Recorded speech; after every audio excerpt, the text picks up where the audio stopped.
Sa gala natin ngayon ay pupuntahan natin ang isang natatanging dambana. Isang banal na lugar na sumasalamin hindi lang sa pananampalataya kundi pati ng kasaysayan at pagkakaibigan ng dalawang bansa na Pilipinas at Korea. Makikita sa arkitektura ng dambana ang kombinasyon ng Koreanong disenyo at modernong Pilipino pananampalataya. Para bang nasa bansang Korea ang datingan dahil sa maganda at nakakamanghang mga istruktura nito. So ito yung bandang right side, 'di ba kanina mga idol? Bukod sa pinakamalaking building. Ito dire-diretso. Ang ganda. Ayan o. Ito ay isang simbahang Katoliko na dinarausan din ng misa at pagninilay na pwede din pasyalan para malaman ang history ng dambanang ito. Ito mayroong building, no? At dito pwedeng pumasok. Ito yung chapel. Come and pray inside.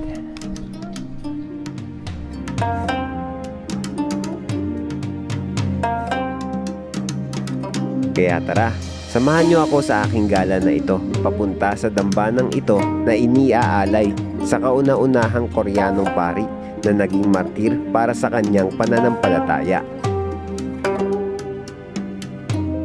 So ito yung pinaka-rebulto ni St. Andrew Kim Tae-gon. Ito ay matatagpuan sa Bocaue, Bulacan, ang Shrine of St. Andrew Kim Tae-gon. Let's wander mga idol.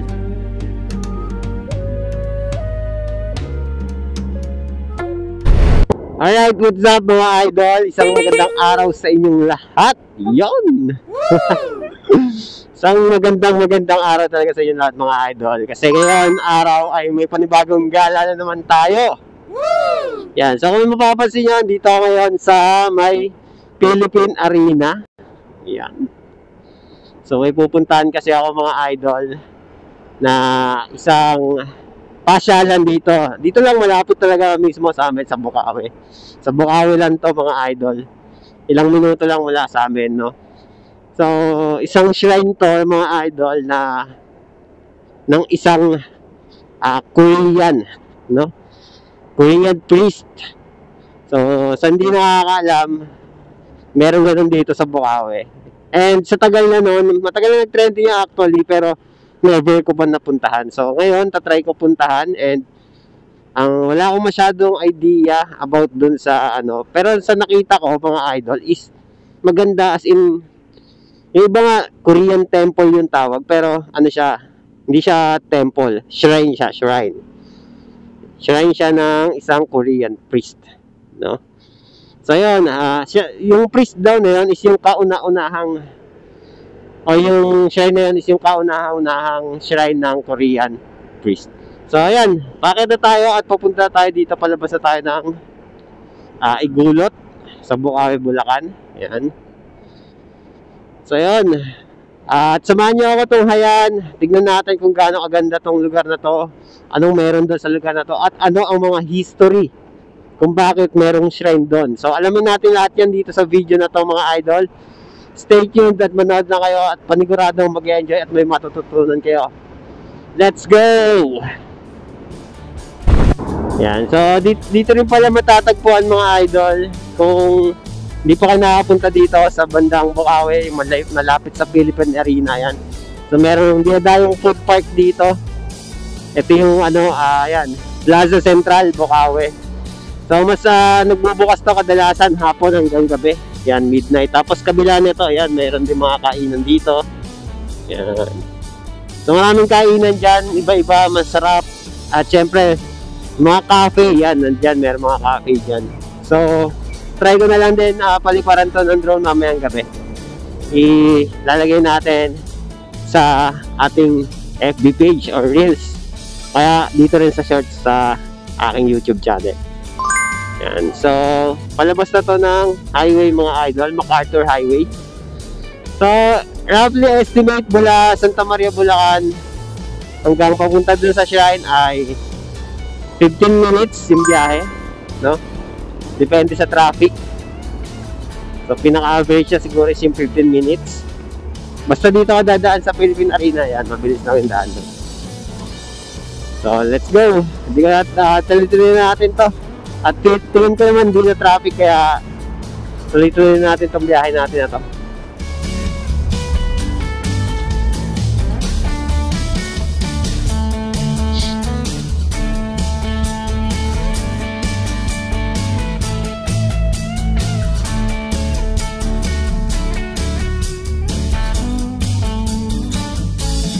Itong ano talaga na ito mga idol, matagal na nag-trending to dati pa.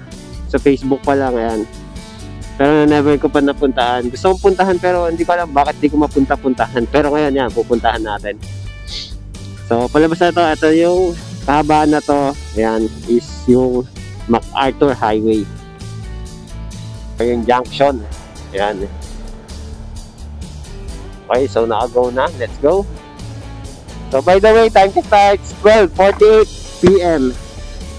At ang pinaganda ngayon mga idol is hindi mainit, no? Kaya sarap gumala. Ayun, no?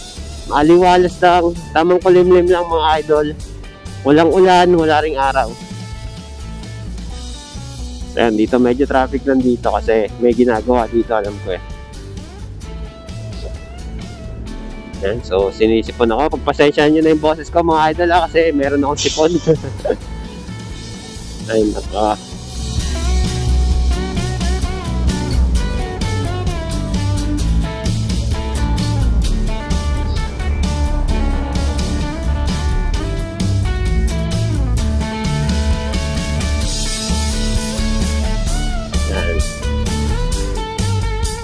Kaya naganda lang dito mga idol is maganda na yung daanan dito sa ano, MacArthur Highway.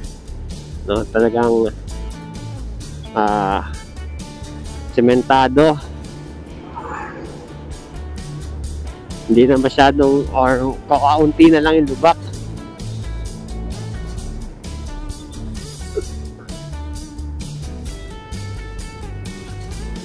Yan, siguro mula dito ngayon mga 5 minutes na lang mga idol. Or less than 5 minutes.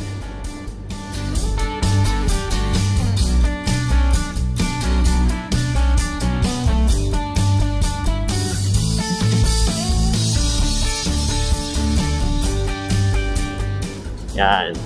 So pag nandito na kayo banda sa may Jollibee, KFC, yan, ito yung Johnny's Supermart. Yan, may makikita kayo dito ang kantos tabi ng Mang Inasal at ng McDo. Yan.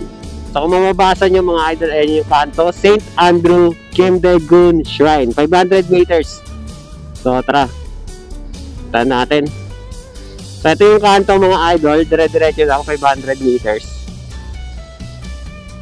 So di ko alam yung eksakto, hindi ako nag-google map ngayon. So try natin hanapin na hindi nag-google map.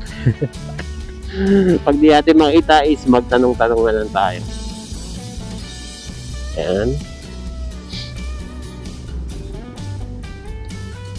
So meron din pala simbahan dito, no?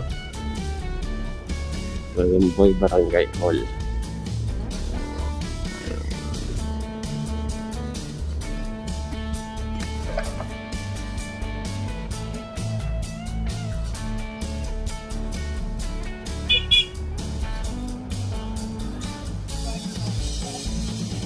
Saan ba yung shrine dito? Makapagtanong na lang siguro.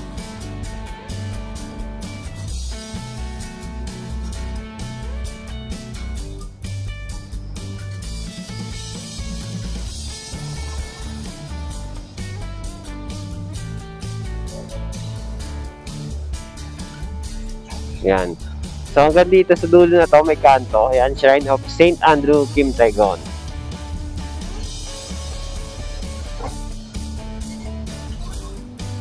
So papasok pala siya dito.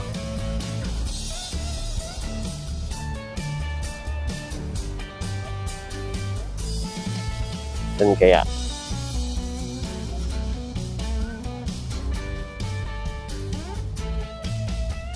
Ayun, dito papasok. Turn right. So, bandang kalagitnaan ng mga idol. Ay, kakanan na tayo dito. Ayun.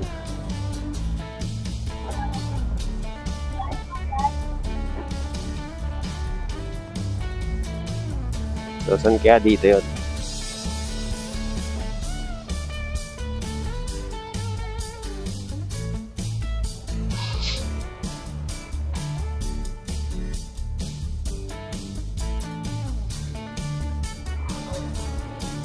Mukhang ito na yun, mga idol. Yun, ito na nga yun.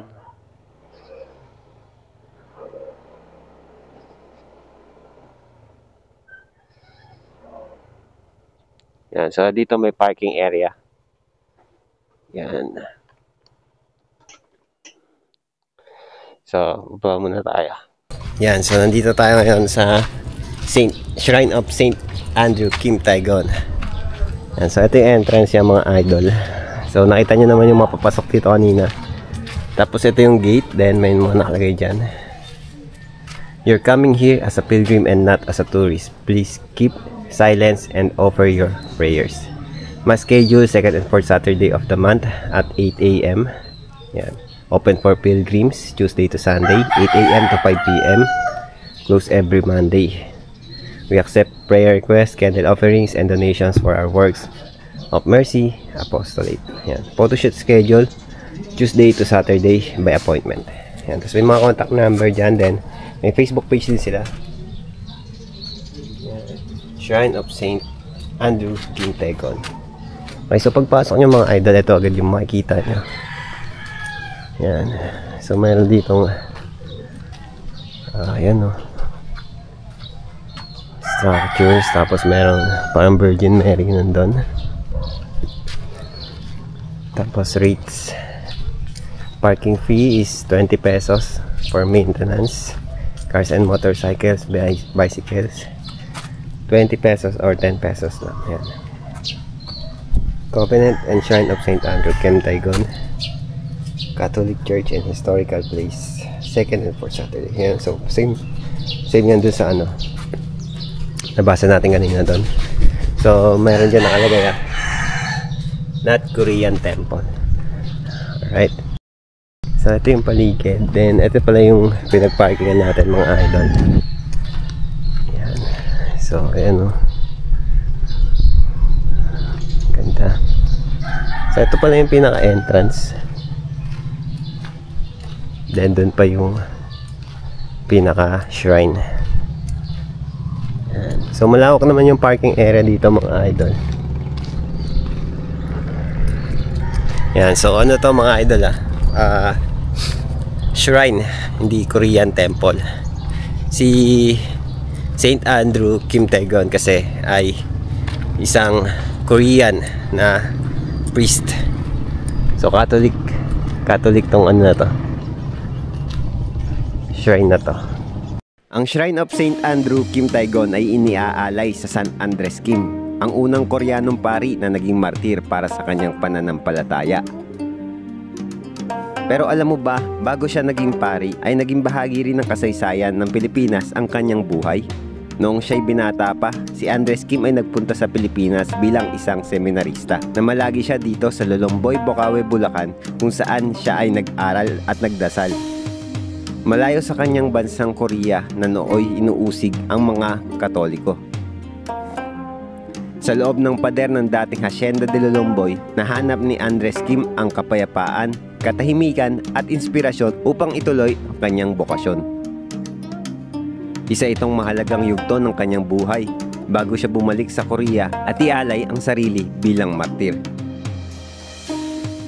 Ngayong panahon, ang dambana ay hindi lamang isang simbahan. Isa itong sagradong alaala ng isang lalaking buong tapang na nagmahal sa Diyos higit sa kanyang buhay. Sa paligid nito, may mga hardin para sa pagninilay, kapilya para sa taimtim na dasal at kumbento na pinangangalagaan ng mga madre mula sa Korea. Isa sa pinakatanyag dito ay ang puno ng mangga, isang buhay na saksi na ayon sa paniniwala ay pinagdadasalan ni San Andres Kim tuwing siya ay nag-iisa. Taon-taon, tuwing Setyembre 20 ay pinagdiriwang ang kanyang kapistahan. Dito nagtitipon ang mga deboto, ang mga Koreano at mga Pilipino upang gunitain ang kanyang kabayanihan at kabanalan.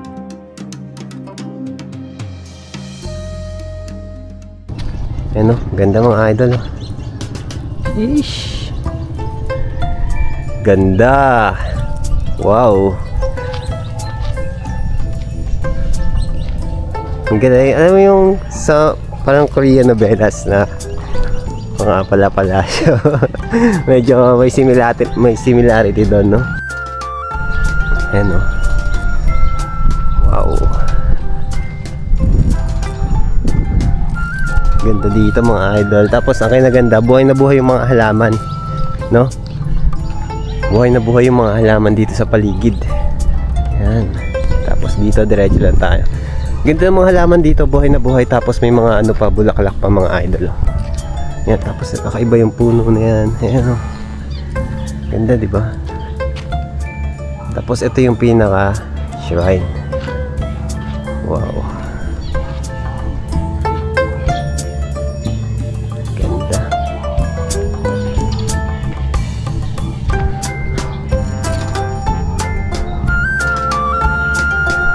Ayan, so try natin dito.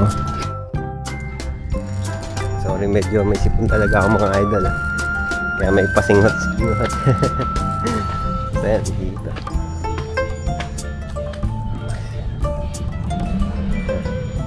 Museum of St. Andrew Kintaikon. So nakalak nga lang ito mga idol. Tapos Pasyal Museo, Bulacan, Pamanapas. No smoking, vaping, eating, or drinking in this area. So, nagbabawal yan mga idol. Tapos punta tayo dito sa kabilang side. Sa right side. So, anong meron dito? Ayun. So, may mga ilang tao rin nandito ngayon. Ilan lang din. So, ito yung bandang loob ng mga idol. Ayan.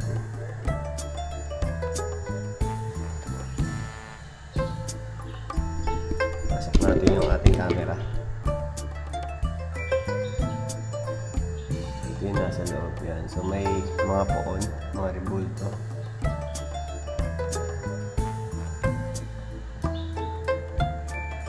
So, meron doon nakalagay, oh. The Martyrs of Korea. Dami. So, zoom ko na lang, no? Para makikita nyo. Yan. Martyrs of Korea. So, sobrang tahimik dito mga idol. Sobrang tahimik. As in, sobrang peaceful. So, ito yung bandang right side, di ba kanina mga idol, bukod sa pinakamalaking building. Ito, dire-diretso. Ang ganda. Ayan, no? So, hindi tayo pwede mag-ingay sa loob kasi di naman to tourist area or tourist attraction area. Yung pasyalan, kumbaga ano talaga to, simbahan. So, maging tahimik lang tayo dito at magdadasal.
So, dito siguro ginaganap yung misa mga idol.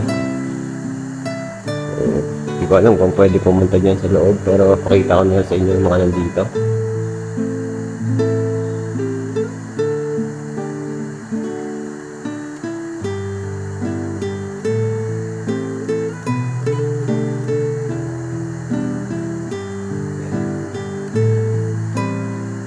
Tapos ito yung rebulto ulit ni Kim Tae-gon. St. Andrew, Kim Tae-gon.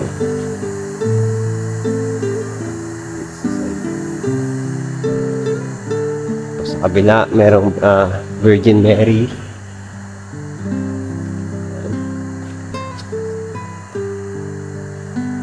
So, dito siguro ginaganap yung misa. At kung gusto nyo rin mag-offer ng panalangin, pwede dito mga idol. So, meron din dito vigil candle, which is 10 pesos lang per candle.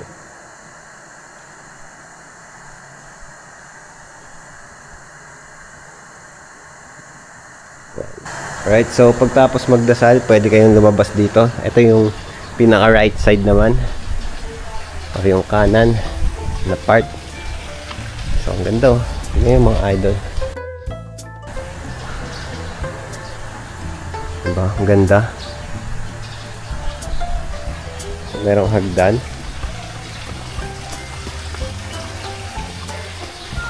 So dito pwede kayong magpahinga after mass or after nyo magdasal. Ayan.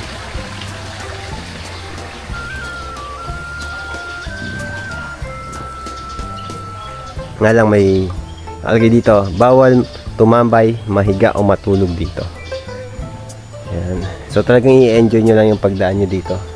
Bawal ang PDA, public display of affection. Ang shrine ay banal na lugar at pook dasalan. Igalang po natin ito. Ayan. So may mga paalala po ito sa mga pupunta po dito, no? Ayan. Tapos itong building na to, taas din to mga idol. Hindi ko alam kung pwede umakyat dito, pero parang hindi kasi nakalock.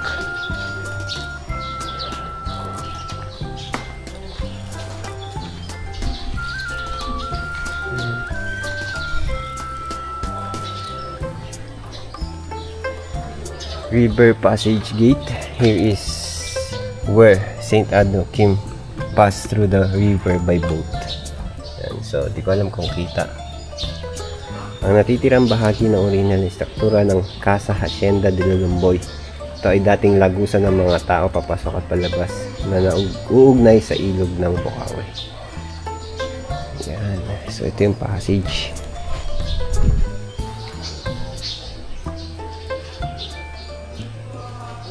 So ito na yung natitirang part. Tapos pag napasok dito, ayan. Grabe, ganda.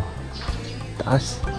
Ilang floors yan? 1, ground floor, second floor, third floor, 4th, 5th, 6th, 7th, 8th yata. Taas din. Wow. Ito talaga, may resemblance to sa Korean temple. Pero again, this is Korean shrine, not Korean temple. Okay?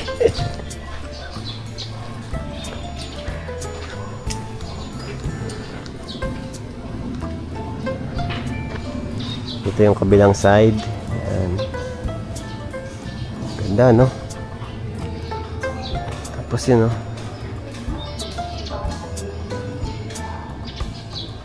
Kaso hindi yata pwede pumasok kasi na mga nakalak nga yung pinto. So okay na rin naman, makita to na ganito. Hindi ko lang sure kung kailang to binuksan, pero matagal na to, matagal ko na naririnig o nakikita to. Yan, so dito mamaya puntahan natin yan. So sundan muna natin itong daanan dito. So dito ay yan, Reverend Father Joseph O. Gision. Yan, so ano rin siya, pari din siya, no? Then Korean. Yan, so may brief history. Yan. So ito naman yung Korean version niya. So syempre di ko mababasa yan, pero ito yung Korean or yung English translation. Yan, si Father O. Right, so move naman tayo dito.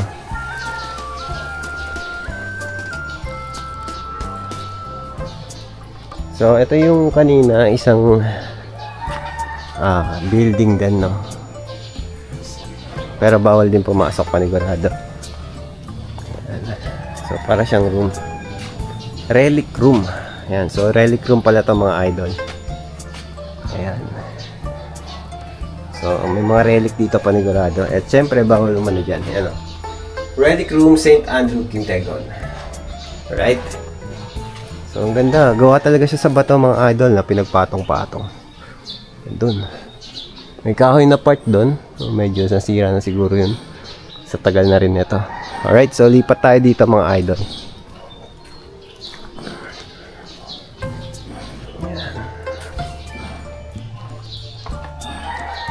Alright, so dito naman sa side na to ay may statue. Pero bago yan, sige, dito muna tayo. So may mga Korean words din dito, no? Hindi ko mababasa. So ito pala yon mga idol. No, so bata pa pala siya mga idol mula nung naging seminarian siya, 16 years old din. Dahil nga may mga persecution sa mga tulad na mga Catholic or Christian, yan. Tinugutan siya ng ulo sa Seoul, Korea. Ayan. Meron nakasulat dito, hindi ko maintindihan mga idol. Kung maintindihan nyo, yan, pakibasa na lang. At i-comment nyo kung ano meaning yan. So, ito yung pinaka Kim Tae-gon. So, nakalagay sa taas.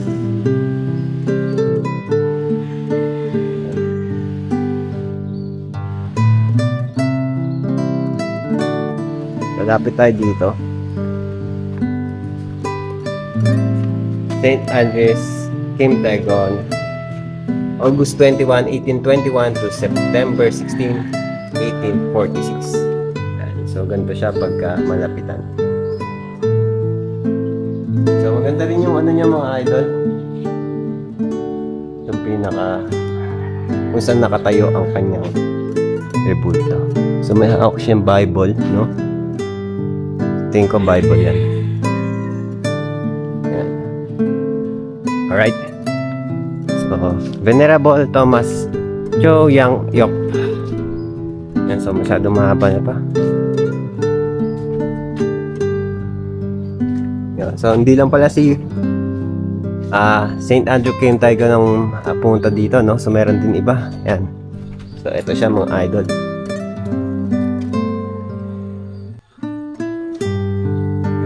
So, yung suot niya parang talaga yung mga napapanood natin sa mga K-drama, no? Siya, mga idol.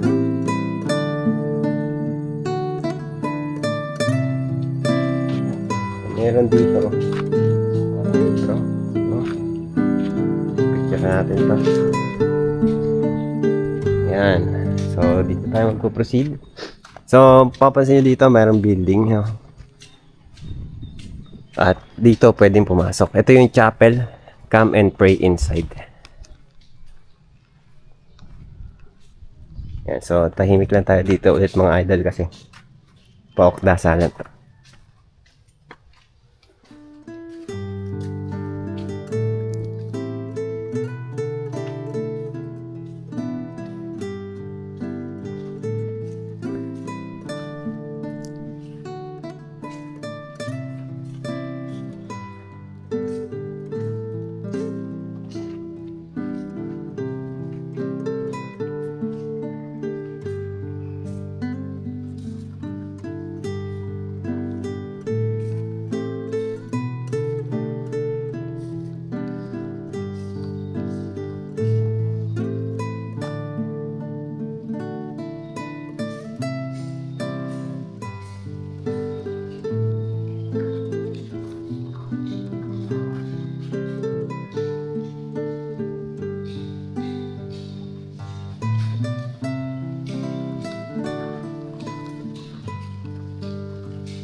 So, meron ditong painting guys.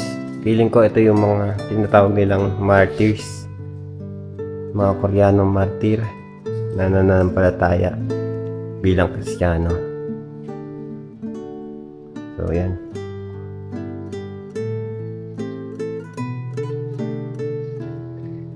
So sobrang tahimik dito mga idol. So labas na tayo.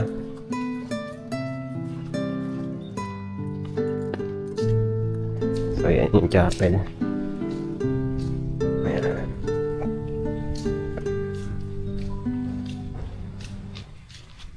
So sobrang ano dito mga idol.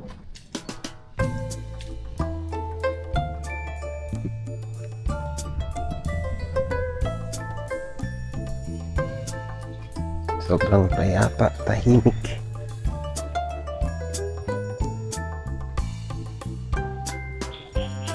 So dito naman tayo.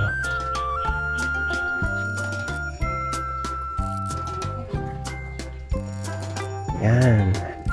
So unahin muna natin dito kung anong meron dito. So may nakalagay sa baba, hindi ko mabasa. Basta 2013 lang yung nabasa ko. Ano bang meron dito? Silipin natin. Para siyang bubong lang, no? Or baka may something pa dito nakasulat. Wala din. So ikutin na lang natin to mga idol.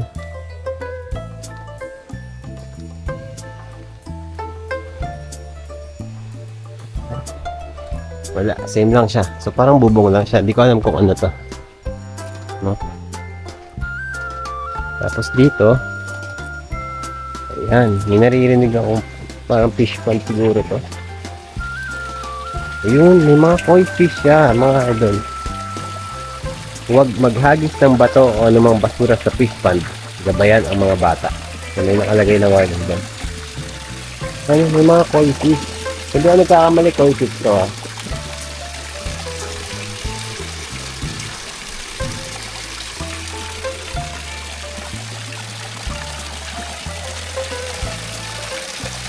Meron siguro mga nag-iwis dito. Yan, nilalaglagan ng barya. So dito wala. Yeah, so more on dito yung koi fish.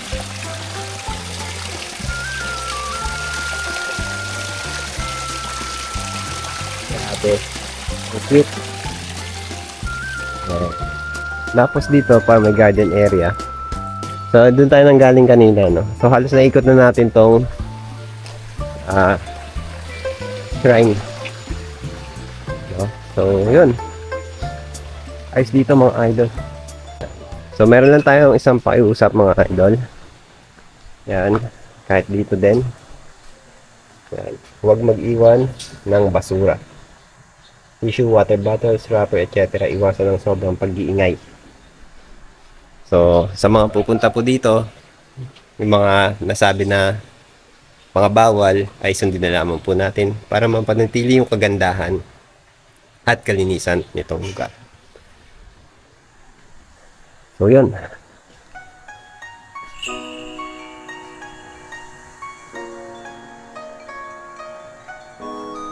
So ito naman yung palabas.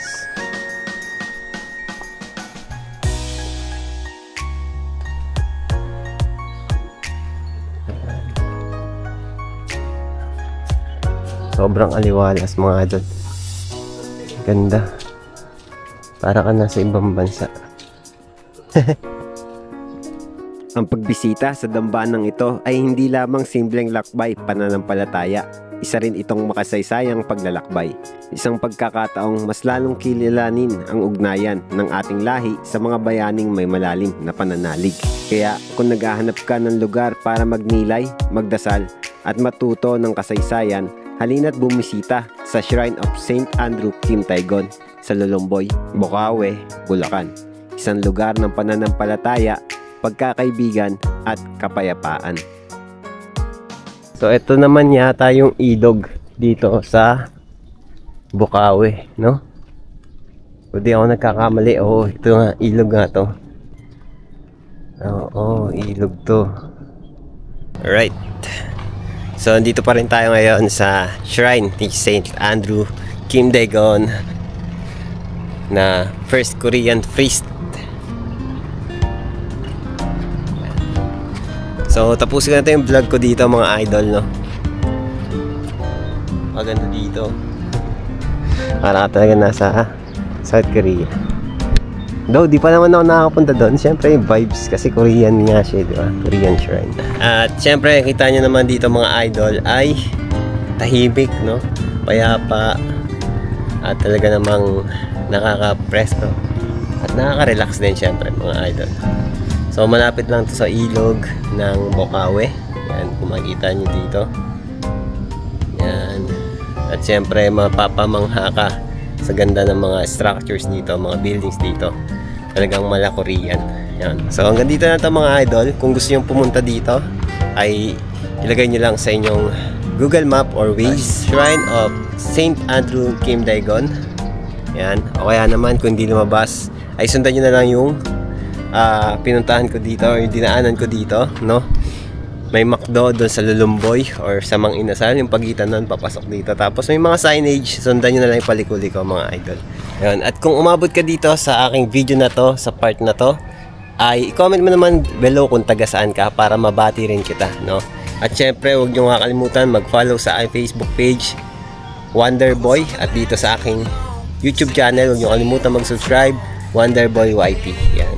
Maraming salamat sa panonood. Hanggang sa ulitin. Ingat palagi. Ride safe. As God bless you all. Bye.